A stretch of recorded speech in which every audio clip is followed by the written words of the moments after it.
Parliament शेष गतकाली लोकसभा आज राज्यसभा रे समारोह भाषण देइछंती प्रधानमंत्री नरेंद्र मोदी। जो कांग्रेस रो जो विरोधी दल नेता होती प्रथम थर पर राहुल गांधी तांकर वक्तव्य उपरे उत्तर रखिछंती प्रधानमंत्री नरेंद्र मोदी। ये जो उत्तर सारा भारतवर्ष को चमके दीछे। एठी बालक बुद्धि रे चपलता बालक बुद्धि अर्थात चपलता आउ अन्य पखरे कांग्रेस रो इकोसिस्टम को चैलेंज करछंती प्रधानमंत्री।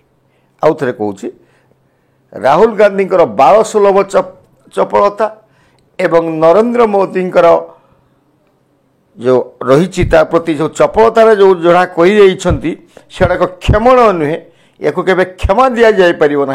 कांग्रेस इकोसिस्टम जो षड्यंत्र को चैलेंज करा भली वार्ता देते प्रधानमंत्री नरेंद्र मोदी। तो कौन हम आगामी दिन में राहुल गांधी भविष्य कांग्रेस भविष्य देशर भविष्य हिंदुत्व उपर भविष्य ए विषय चर्चा बाण आज मु विपिन दास नमस्कार।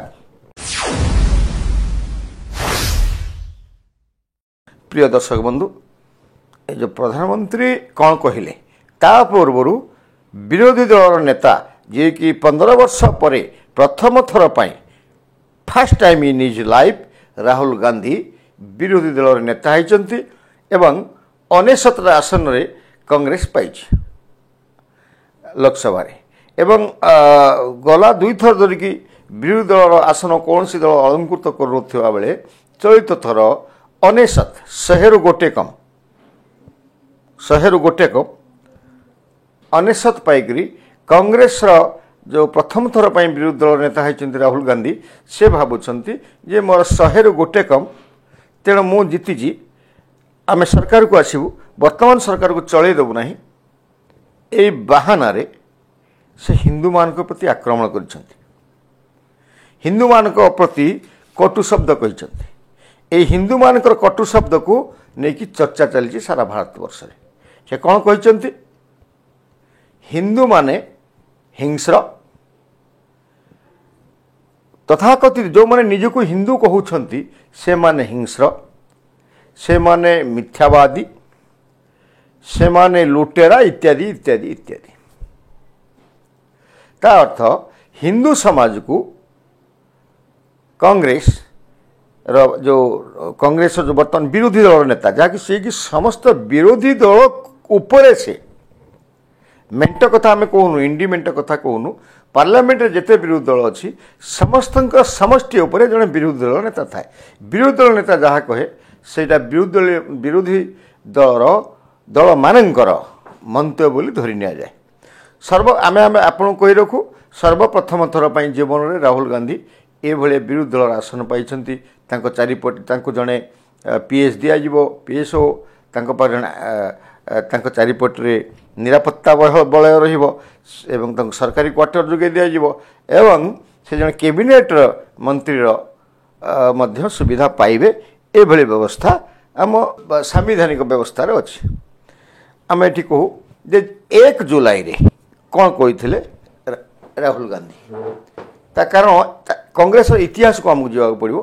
कांग्रेस आज नुहे कांग्रेस जन्म हवा दिन स्वाधीनता परठू कांग्रेस दल हिंदू विरोधी दल होगी रही। जवाहरलाल नेहरू प्रथम प्रधानमंत्री हेले सेतबेले से जहाँ शिक्षा मंत्री करते सी जड़े पाकिस्तानी मुसलमानी एवं से एठी हिंदूर जो आभिजात्य थिला गर्व थिला जो इतिहास थिला जो स्वर्णमय इतिहास थिला ए इतिहास को कदर्थ करथिले एवं आक्रमणकारी शासक मानू एठी गोटे विराट विराट तथ्य देकरी आमको पढ़ा जाइथिला एवं आक्रमणकारी आमर महापुरुष भाव आम आमर पिला माने आमर पूर्व पीढ़ी माने मध्य पढ़ी प्रथम आक्रमण सेठी थिला। जदि तापर आम आसवा इंदिरा गांधी समय संविधान आउ हिंदू या कांग्रेस पार्टी आक्रमण कर कहीं पछेनी मन थी 75 मसीह जरूरी कालीन अवस्था सृष्टि है ଏବଂ ସେଠି ମଧ୍ୟ ଯେଉଁ ଜବରଦସ୍ତି ଜୋର ଜବରଦସ୍ତି ଯେଉଁ ଫ୍ୟାମିଲି ପ୍ଲାନିଂ ଅପରେସନ୍ ହେଉଥିଲା ଏଠି ପ୍ରାୟ 1.5 କୋଟି ହିନ୍ଦୁମାନଙ୍କୁ ଜବରଦସ୍ତି ଫ୍ୟାମିଲି ପ୍ଲାନିଂ ଅପରେସନ୍ କରାଯାଇଥିଲା। ଏବଂ ବୀର ସାବରକର ୟାଙ୍କୁ ମଧ୍ୟ ଜଣେ ଆକ୍ରମଣକାରୀ ବୋଲି କୁହାଯାଇଥିଲା। ଯଦି ଆମେ ଚିଦମ୍ବରମ କଥା କହିବା ସେ ଗୋଟେ ନୂଆ ଶବ୍ଦ ହିନ୍ଦୁମାନଙ୍କ ପ୍ରତି ପ୍ରୟୋଗ କରୁଥିଲେ। ସେ ନୂଆ ଶବ୍ଦଟା ହେଉଛି ହିନ୍ଦୁ ଆତଙ୍କବାଦୀ। ଏଭଳିଆ ଶବ୍ଦ ଆଗରୁ ଆତଙ୍କବାଦୀ ଶବ୍ଦ ଥିଲା। ମୁସଲମାନ ଆତଙ୍କବାଦୀ, ଖ୍ରୀଷ୍ଟିଆନ ଆତଙ୍କବାଦୀ, ଜୈନ ଆତଙ୍କବାଦୀ, ହିନ୍ଦୁ ଆତଙ୍କବାଦୀ ଏଭଳିଆ ଶବ୍ଦ କେହି କହୁନଥିଲେ। କିନ୍ତୁ ଆମ ଆଗରେ ଜଣେ ହିନ୍ଦୁ ଆତଙ୍କବାଦୀ ଶବ୍ଦ ବୋଲି ପି ଚିଦମ୍ବରମ ତାଙ୍କ ପୁଅ କହିଥିଲେ। କିଛି ବର୍ଷେ 2 ବର୍ଷ ଆଗରୁ ଯେଉଁ କଂଗ୍ରେସର ଯେଉଁ ଇଣ୍ଡି ମେଣ୍ଟ ଅଛି, ଡିଏମ୍କେର ନେତା ଷ୍ଟାଲିନ ମୁଖ୍ୟମନ୍ତ୍ରୀ ଯେଉଁ ଅଛନ୍ତି ସେ ମଧ୍ୟ କହିଥିଲେ ଯେ ହିନ୍ଦୁ ଗୋଟେ ଡେଙ୍ଗୁ।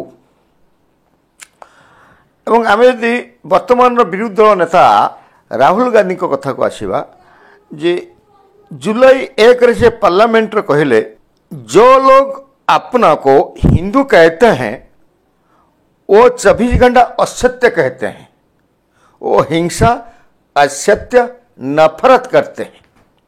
ता अर्थ जो लोक माने निजको हिंदू कहती से माने सब मिछ कहती, नफरत करती, असत्य कहती एवं देशर विभ्राट सृष्टि करती एभलिया वार्ताटे देते।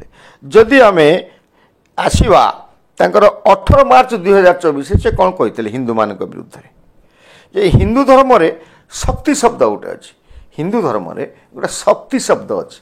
साधारणतः जो हिंदू धर्म शक्ति कथा कहते आम शक्ति क्या करवा, शिव पार्वती हेले शक्ति, लक्ष्मी हेले शक्ति, तो ये जो पृथ्वी है शक्ति, प्रकृति है शक्ति, या आम पूजा करूँ। तो ए शक्ति को से 2024 18 मार्च रे टार्गेट करते एवं से कहते कांग्रेस ये शक्ति सांगे लड़ुची। ता अर्थ देवादेव आमर जो देवी माने अच्छी या विरुद्ध में कांग्रेस लड़ुची एवं से शेष करदेव ये कहते 18 मार्च 2024 जब आम देखा 12 डिसेम्बर 2021 से कौन कहते जे हिंदू मान को देश बाहर करदे,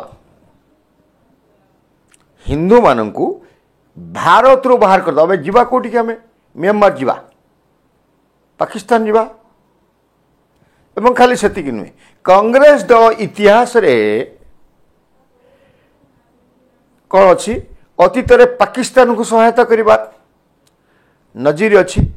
वर्तमान जोटा पॉलिसी अच्छी चीन को सपोर्ट करुच्ची कांग्रेस एवं प्रत्येक आमर कथा जाकि चीन रे कहुच्ची, पाकिस्तान रे कहुच्ची। कांग्रेस जो तार अंतर्गत कथाटा अच्छी या पाकिस्तान कहूँ, चीन कहूँ। तो तांकर ये जो देश विरोधी कथा रोची, देश विरुद्ध षड्यंत्र करिवार कथा रोची जोटा भारतीय जनता पार्टी कहूँ, यहाँ कौन प्रमाणित तो करूना कि आम देशर कौन है चीन कौन डिसाइड कर, आम देशर कौन है पाकिस्तान कहीं कह, एवं पाकिस्तान चीन को आम देशर नेता माने जाए कहीं कथा उठे, यहाँ हूँ बड़ प्रश्न।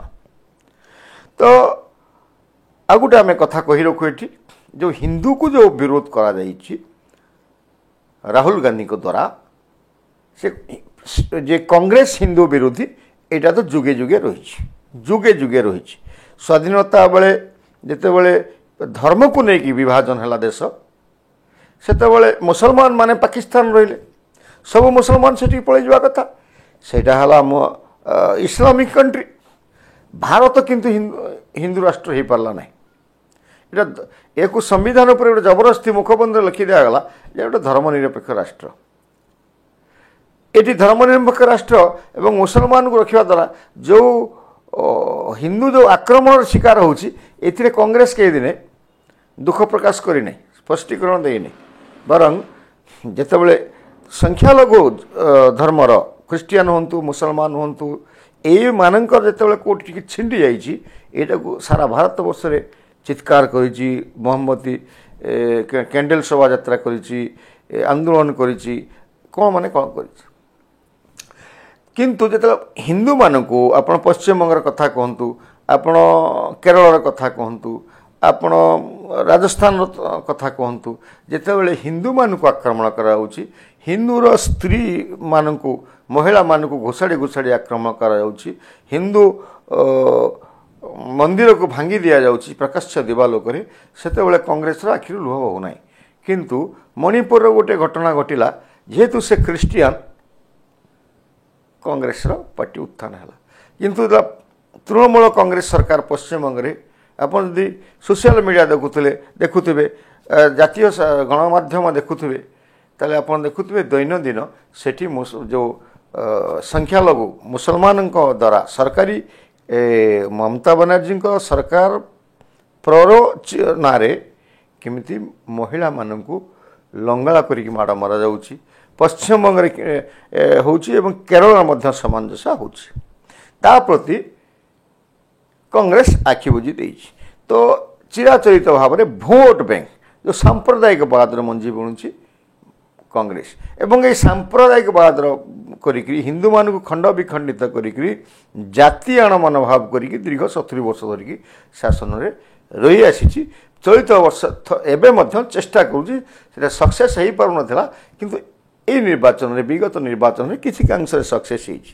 ଏବଂ ୟାକୁ ଆଧାର କରିକି କଂଗ୍ରେସ କ'ଣ କରିଛି ନା ତା ଭିତରେ ଗୋଟେ ଉତ୍ସାହ ଆସିଛି ଏବଂ ଆଗାମୀ ଦିନରେ ବର୍ତ୍ତମାନର ଏ ସରକାରକୁ ଯେଉଁ ସେ ଭାବୁଛି ଯେ ଏ ସରକାରକୁ ଆମେ ଦବାଇ ଦେଇପାରିବା, କାରଣ ଆମ ପାଖରେ ସେମିତି ଗୋଟେ ଶକ୍ତିଶାଳୀ ସଂଖ୍ୟା ଅଛି।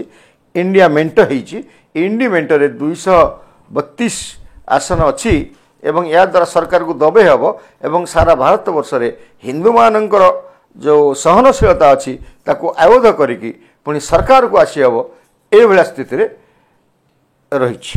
ତ ଆମେ ଏଇଠି କଥା ହେଉଛୁ, ୟାକୁ ନେଇକରି ନରେନ୍ଦ୍ର ମୋଦି କ'ଣ କହିଛନ୍ତି, ତିନିଟା ବଡ଼ କଥା କହିଛନ୍ତି ଯେ ସେ କୌଣସି କ୍ଷେତ୍ରରେ ରାହୁଲ ଗାନ୍ଧୀଙ୍କର ନାଁ ନ ନେଇକରି କହିଛନ୍ତି ଯେ ଏଇଟା ହେଉଛି ତାଙ୍କୁ ସାହାଯ୍ୟତା ଡାକନ୍ତି, ଏଥର ଆଉ ସାହାଯ୍ୟତା ଡାକି ନାହାନ୍ତି, ତାଙ୍କୁ କହିଛନ୍ତି ଚପଳ ବୁଦ୍ଧି, ବାଳ ବୁଦ୍ଧି, ତା ଅର୍ଥ ଓଡ଼ିଆରେ ଏଇଟା ହେଉଛି ଗୋଟେ ଛୋଟ ପିଲାର ଚପଳତା ଆମକୁ କ୍ଷମା କରାଯାଇପାରିବ ନାହିଁ। ତା କାରଣ ସେ ପ୍ରଧାନମନ୍ତ୍ରୀକି ତା ଭିତରେ ଅପମାନିତ କରିଛନ୍ତି, ତା ଭିତରେ ବାଚସ୍ପତିକୁ ଅପମାନିତ କରିଛନ୍ତି, ଗୃହ ଯେଉଁ ପାର୍ଲାମେଣ୍ଟକୁ ଅବମାନନା କରିଛନ୍ତି ଏବଂ ସର୍ବୋପରି ସମ୍ବିଧାନକୁ ମଧ୍ୟ ଅବମାନନା କରିଛନ୍ତି ଏବଂ ହିନ୍ଦୁମାନଙ୍କୁ କାଠଗଡ଼ାକୁ ଟାଣିଛନ୍ତି ଏବଂ ମିଛ କଥା କହିଛନ୍ତି। କଂଗ୍ରେସର ଗୋଟେ ମିଛ ଇତିହାସ ଅଛି, ସେ ମିଛରେ ମଧ୍ୟ ସେ କହିଛନ୍ତି ଏବଂ ଏଭଳିଆକୁ କ୍ଷମା ଦିଆଯାଇପାରିବ ନାହିଁ। ଏବଂ ବହୁତ ଜଲ୍ଦି ଆମେ ଯେଉଁ ନରେନ୍ଦ୍ର ମୋଦିଙ୍କର ଏଭଳି ଯେଉଁ ଆକ୍ରମଣାତ୍ମକ ମନୋଭାବ ଆମେ ଅତୀତରେ ଦେଖିନୁ, କିମ୍ବା ରାହୁଲ ଗାନ୍ଧୀକୁ ପାଇଁ ଏଇ ଯେଉଁ 1 ତାରିଖ ଚିରସ୍ମରଣୀୟ ହେଇକି ରହିବ। ଏଇ ଯେଉଁ ଚିରସ୍ମରଣୀୟ ହେଇକି ରହିବ, ତାଙ୍କର ସେ ଏଇ ଯେଉଁ ଅପମାନିତ କଲେ ସେଇଥିପାଇଁ ନୁହେଁ, ନରେନ୍ଦ୍ର ମୋଦି ଯେଉଁ 3ଟି କଥା କହିଲେ ସେ 3ଟି କଥା ପାଇଁ ତାଙ୍କ ପାଇଁ ଏଇଟା ସବୁବେଳେ ଚିରସ୍ମରଣୀୟ ହେଇକି ରହିବ ଏବଂ ତାଙ୍କର ଭବିଷ୍ୟତ ସଦାସର୍ବଦା ଆଶଙ୍କା ଭିତରେ ରହିବ। କେତେବେଳେ କ'ଣ ହେଇଯାଇପାରେ ନିଶ୍ଚିତ ଭାବରେ, ଯେହେତୁ ସେ ତାଙ୍କର ସୀମା ଲଙ୍ଘନ କରିଯାଇଛନ୍ତି। ଯେଉଁ ଇକୋସିଷ୍ଟମ୍, କଂଗ୍ରେସର ଇକୋସିଷ୍ଟମ୍ ଷଡ଼ଯନ୍ତ୍ରକୁ ବନ୍ଦ କରିବା ଏବଂ ତାକୁ ବନ୍ଦ କରିବା ପାଇଁ ସେ ପ୍ରଧାନମନ୍ତ୍ରୀ ଖୋଲା ଆହ୍ୱାନ ଦେଇଛନ୍ତି ଯେ ଏଟାକୁ ବନ୍ଦ ହେବ, ତା ମାନେ ଷଡ଼ଯନ୍ତ୍ର ଏବଂ କଂଗ୍ରେସର ଇକୋସିଷ୍ଟମ୍କୁ ବନ୍ଦ କରିବା ପାଇଁ ସେ ସାମ୍ବିଧାନିକ ଉପାୟରେ ଶେଷ ପର୍ଯ୍ୟନ୍ତ ଯାଇପାରିବେ, ଶେଷ ଅସ୍ତ୍ର ଫିଙ୍ଗିପାରିବେ, ଏଭଳି ବାର୍ତ୍ତାଟେ ମଧ୍ୟ ଦେଇଛନ୍ତି ଏବଂ ଜିରୋ ଟଲରେନ୍ସ କଥା କହିଛନ୍ତି। ଏବଂ ହଜାର ହଜାର କୋଟି ଟଙ୍କାର ଘୋଟାଲାରେ ମା ପୁଅ 2 ଜଣ ଯାକ ବେଲ୍ ଅଛନ୍ତି, ଏଇଟା ମଧ୍ୟ ତାକୁ ସୂଚାଇଛନ୍ତି ଏବଂ ଆଗାମୀ ଦିନରେ କଂଗ୍ରେସର ଦୁର୍ନୀତି ଅଛି, ୟାକୁ ମଧ୍ୟ ପଦାକୁ ଆଣିକରି ଏ ଗାନ୍ଧୀ ପରିବାରକୁ ସର୍ବଶାନ୍ତ କରିବେ, ଏଭଳିଆ ନିଷ୍ପତ୍ତି ମଧ୍ୟ ନେଇପାରନ୍ତି ପ୍ରଧାନମନ୍ତ୍ରୀ ମୋଦି। ସର୍ବଶେଷରେ ଯେଉଁ ହିନ୍ଦୁ ଧର୍ମ ପ୍ରତି ଯେଉଁ ଅପମାନ ଅଛି ୟାକୁ ସହଜରେ ଗ୍ରହଣ କରିନାହାନ୍ତି ନରେନ୍ଦ୍ର ମୋଦି। ତ ଆମକୁ ସମୟକୁ ଅପେକ୍ଷା କରିବାକୁ ପଡ଼ିବ ଯେ ଯେଉଁ ପ୍ରଧାନମନ୍ତ୍ରୀଙ୍କର ଉତ୍ତର କେଉଁଭଳି ଭାବରେ ସ୍ମରଣୀୟ ହୋଇ ରହିବ ରାହୁଲ ଗାନ୍ଧୀଙ୍କ ପ୍ରତି ଏବଂ ହିନ୍ଦୁମାନଙ୍କର ଯେଉଁ ଅପମାନିତ କରିଛନ୍ତି ଏବଂ ଆମର ଦେବାଦେବୀକୁ ଯେଉଁ ଅପମାନ କରିଛନ୍ତି, ହିନ୍ଦୁମାନଙ୍କୁ ହିଂସା କରନ୍ତି, ହିଂସ୍ର ବୋଲି କହିଛନ୍ତି, ମିଥ୍ୟାବାଦୀ ବୋଲି କହିଛନ୍ତି।